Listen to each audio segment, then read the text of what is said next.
All right, and our roundtable is not walking away either. We have the CEO of Democracy for America, Yvette Simpson, former Trump Justice Department official Sarah Isgur, now political analyst for The Dispatch, Politico Playbook co-author Rachel Bade, and Washington Post national political reporter Robert Costa, co-author of Peril with Bob Woodward. So, Yvette, let me start with you. It was, Biden was elected as the guy that was going to put this behind us. And you remember right before July 4th, he said we were close to having independence, declaring independence from the pandemic. So what's happened? I think what's happened is people have gotten relaxed. I mean, once the vaccination started to come out, mask mandates started to go down, and people got comfortable. And, people have talked about COVID fatigue. It's real, but we have to continue to remind people that folks are dying from COVID every day. And when these surges happen, this is a real issue, and we might end up right back where we started. So I think in the beginning, people would have given Biden an A+ on his role in the COVID crisis. You have to stay on it. You have to continue to do the work, because this is something that's just going to be with us for a long time. And sir, it's hard for Republicans really to hit him on this. I mean, given that you have, leading Republican governors that are fighting the efforts to contain the virus. Oh, I disagree. I think that Biden's in a really tough spot here because people are pandemicked out. You have huge amounts of pandemic fatigue, and you have Republicans being able to hit him to say that everything he does is wrong. And the more Biden puts in place vaccine mandates, imagine we have companies here who have over 1 million people. If even 10% of those people, 5% of those people quit over a vaccine mandate, that would talk about a supply chain issue. But then, or weekly testing. Do you know the infrastructure you would have to build at a company that has 1.6 million American employees to do weekly testing? Huge economic lags that will have political implications for the Biden administration. Labor issue leads to supply chain issue, leads to inflation. Well, and clearly this is affecting Biden's popularity and perhaps even his domestic agenda. So we had Build Back Better, the big social infrastructure bill, seems to be put off. Whether it will, what kind of traction it will get next year. I want to play for you an interview that Kamala Harris did with Charlemagne the God on his Comedy Central show, The God's Honest Truth, showing some real frustration with a particular senator from West Virginia. So who's the real president of this country? Is it Joe Manchin or Joe Biden, Madam Vice President? Come on, Charlemagne. Come on. It's Joe Biden. I can't tell sometimes. No. It's Joe Biden. Do you think Joe Manchin is a problem? It's Joe Biden, and I'm Vice President, and my name is Kamala Harris. So some passion there from the vice president. But by the way, some breaking news. Senator Manchin has just said that he is a firm no on this legislation. So let me ask you, Rachel, I don't want to put you on the spot, but you had been saying for some time that you thought it was a matter of if, not a matter of if, but when this legislation passed. What do you think now? Yeah, I think it's time to reassess that prognosis. Clearly, they've got a big problem here on a number of issues. Number one, they sort of lost their greatest forcing mechanism to get this done. That was the Christmas deadline that Chuck Schumer set out. In Congress, you know that if lawmakers want to get something done, you bump it up right up against the holidays, and often that sort of clears the decks and gets things through. Well, that didn't work. Neither did the expiration of the enhanced child tax credit.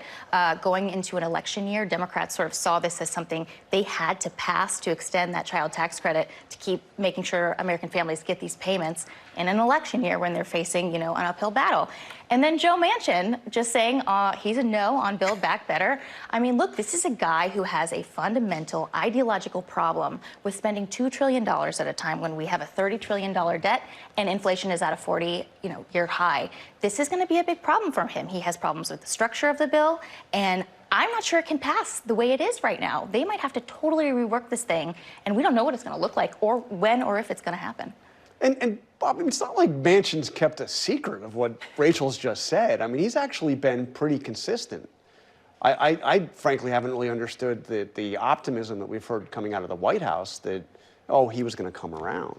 The backstory here, John, is intriguing because Senator Manchin back in March was a critical vote for President Biden to pass that $1.9 trillion American Rescue Plan.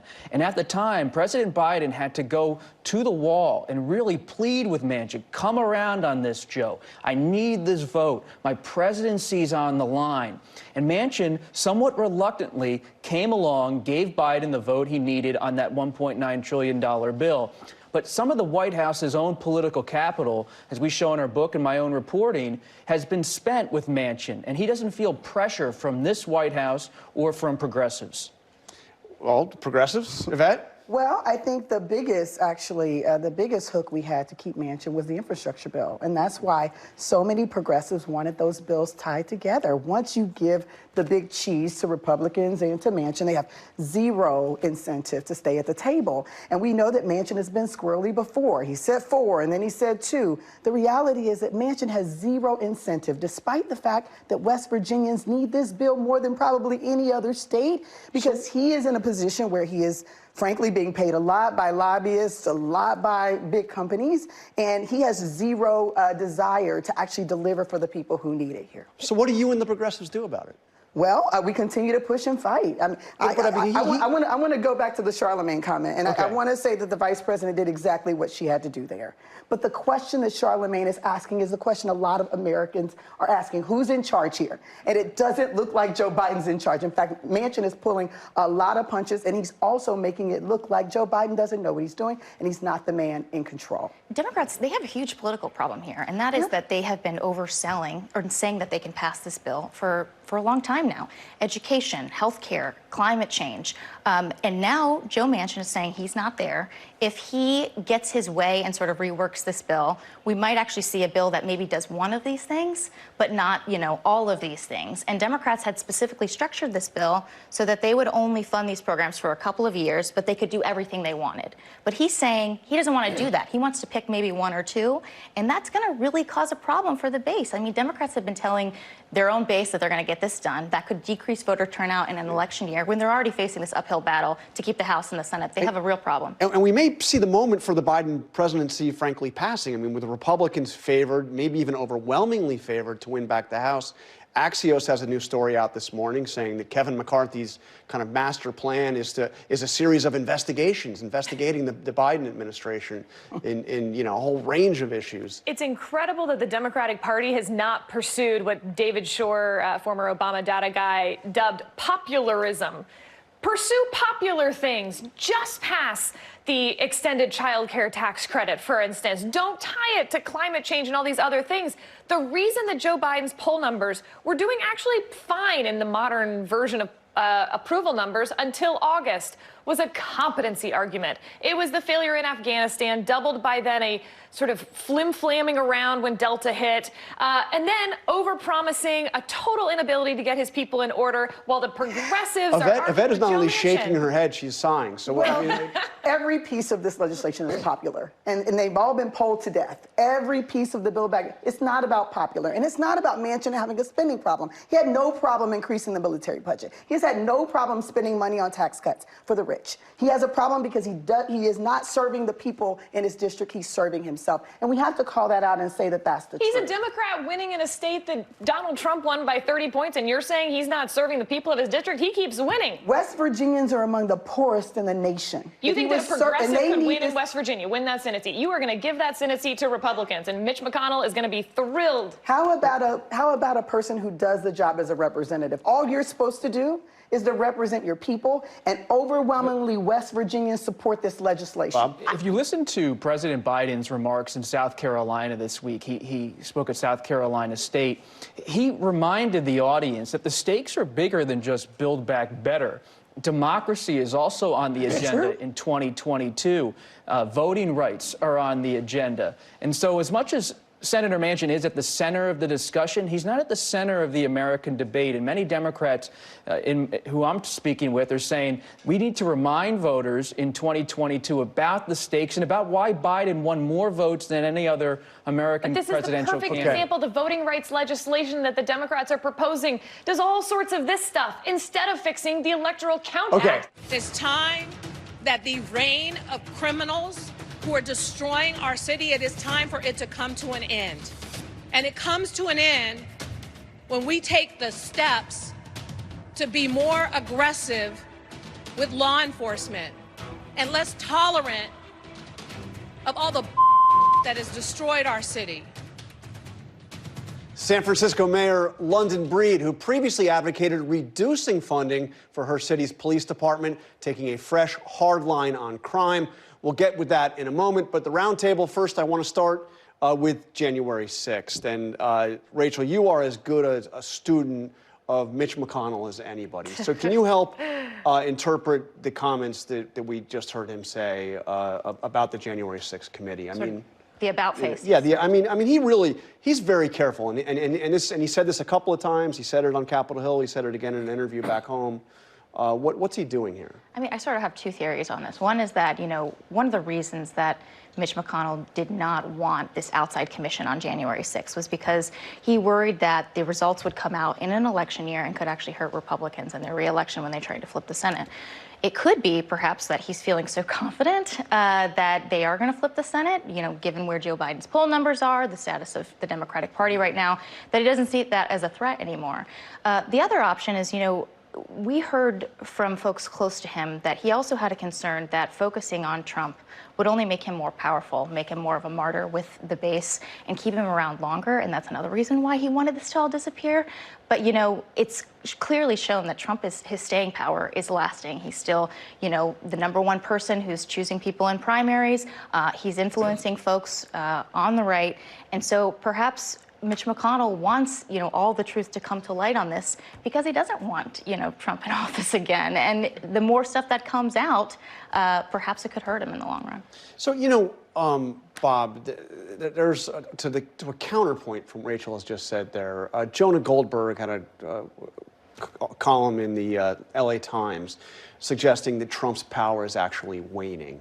And he cited a number of things, including some of the Senate candidates he's supported kind of stumbling out of the gate. You might also mention something that he didn't mention, which is McConnell. I mean, Trump has made no secret of the fact that he wants McConnell to be dethroned as the Republican leader, and that has gone nowhere. Could we finally be getting to the point where Trump's power is actually waning? We're seeing McConnell make certain decisions. For example, in Georgia's Senate race, he has endorsed Herschel Walker, the Trump's favorite in that race. But as our reporting shows, he also privately despises President Trump, even though publicly he is maybe even publicly if you go back to what he said after the insurrection. He had a tough speech after the insurrection, but of course he did not vote to convict President Trump in the Senate trial. But he has privately, McConnell, called Trump a fading brand, an off-the-track thoroughbred, to use a Kentucky term. And he would like to see Trump expunged from the GOP, but he's also politically aware enough to know Trump's not really going anywhere. So my read of his comments is that really that's the personal McConnell, hoping to see Trump go away, but not exactly ready to kick him out the door. But if he could slowly nudge him out, that would be just fine. So what do you make of the vastly different approaches to this between McCarthy and McConnell? So, look, Mitch McConnell, it's a huge difference in not wanting the commission to exist in the first place, but now that it exists, how you deal with that.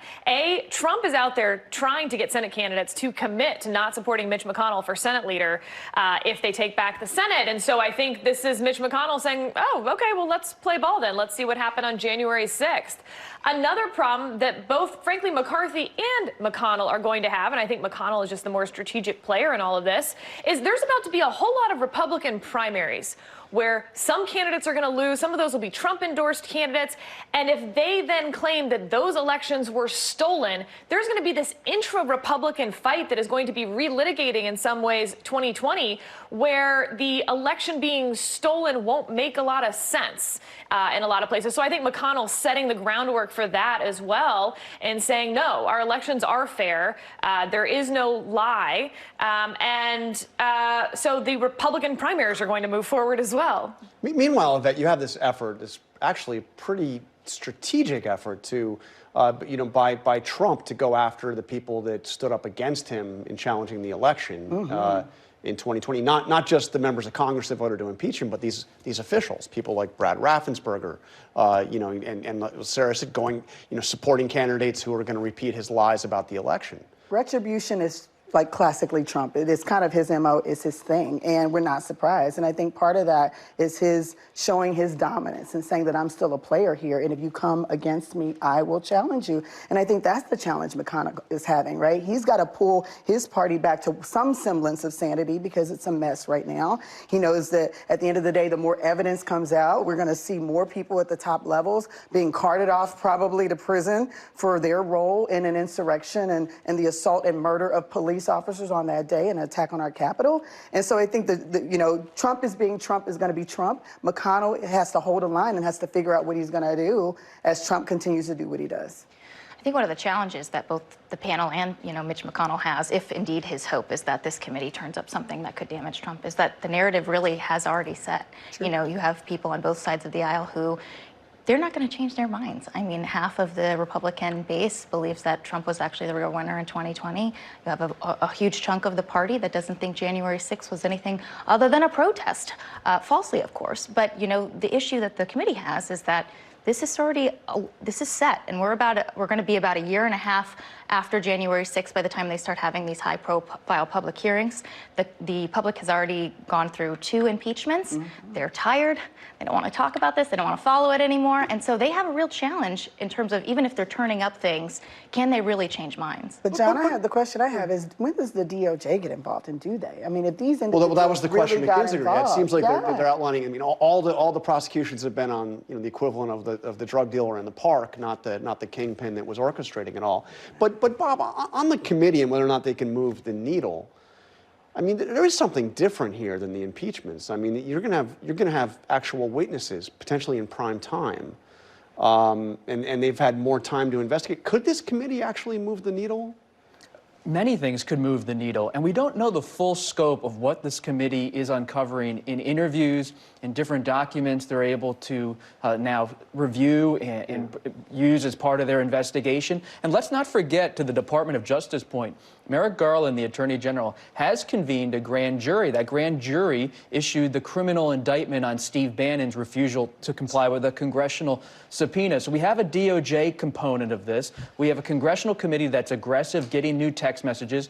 And the other thing you have to think about is who else is cooperating that we don't really know. In Watergate, it was always about John Dean breaking it open in 1973, 1974. I wonder about Gina Haspel, the former CIA director. For example, in our book, she privately worried about a, quote, right-wing coup during the transition. Yeah, there's a lot. I mean, there are 300 witnesses. We know just a tiny fraction of what they've done. Hey, we're almost out of time. I want to ask you, Yvette, what do you make of the mayor of San Francisco? How much time do I have? Comments. Just, a little bit. It's a tough situation. As a former city leader myself, I know the pressure she's under. Any increase in crime, she's got to respond. And often this rhetoric around tough on crime is the first tact. I don't think it's the right strategy, because at the end of the day, it's not going to change things. San Francisco has been under the weight of poverty, homelessness, mental addiction for a long time, and the pandemic exacerbated that. And I don't think this is about resources, because San Francisco police still get $700 million a year. We have to focus on root causes and not this tough on crime rhetoric. Hi, everyone. George Stephanopoulos here. Thanks for checking out the ABC News YouTube channel. If you'd like to get more videos, show highlights, and watch live event coverage, click on the right over here to subscribe to our channel. And don't forget to download the ABC News app for breaking news alerts. Thanks for watching.